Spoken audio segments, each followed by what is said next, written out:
I'm J.R. Church. Welcome to today's analysis of the news. The pandemic continues.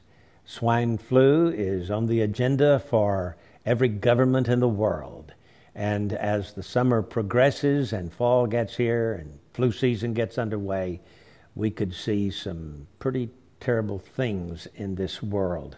I don't know exactly what the future holds for this particular pandemic, but I can tell you that the Bible prophesies that there will be pestilences around the world as the tribulation period sets in. Now, how close we are to the tribulation period, I don't know. But I can tell you that there are government agencies that are planning for the swine flu pandemic.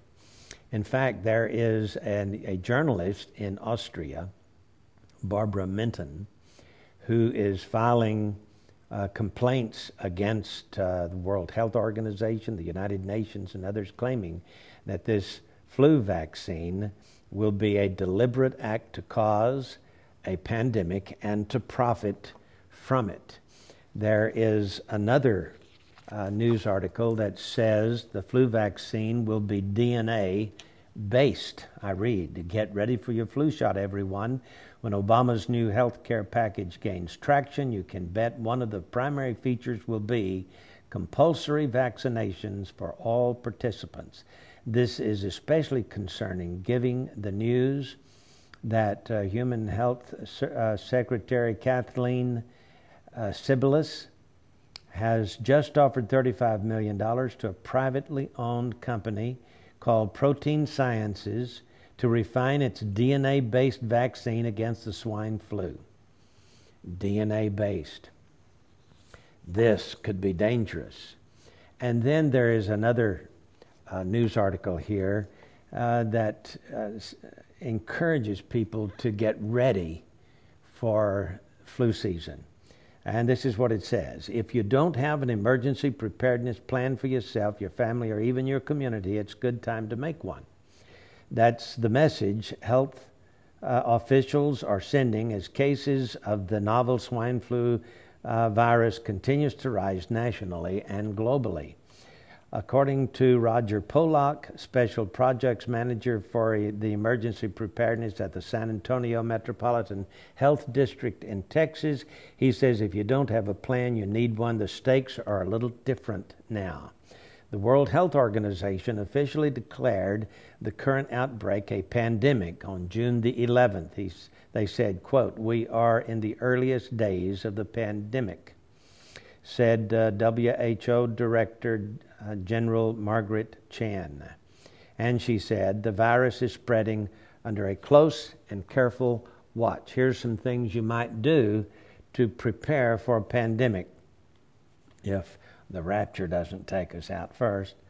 Number one, learn about the pandemic H1N1 influenza, its symptoms and how it spreads and how to prevent infections. Number two, stock up on water and non-perishable food.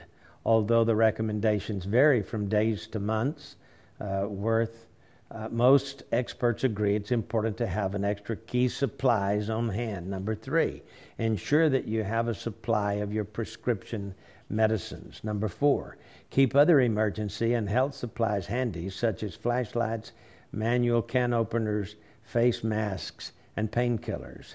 And then make a list of the people who are willing to help and can be contacted in case of emergencies. And then make plans for potential disruptions at work, curtailed social gatherings, and school closures. For example, is it possible to work from home if you're unable to go to work? Other useful skills for pandemic preparedness include learning how to care for the sick at home, rehydration therapy, isolation measures, said Joy Alexo, Public Information Officer of the Santa Clara Department of Public Health in California. He said, get your things in order. Have the supplies in hand so you're not surprised when you go to the store and it's not there. So, it would be a good idea if you were to stock up some food. In fact, they say it might be wise to stock up a lot of food. that is food that's unperishable, food that can sit on the shelf for a while. And we don't know exactly what's going to happen in the next 6 months to a year, but it is entirely possible that the flu epidemic will increase this coming fall.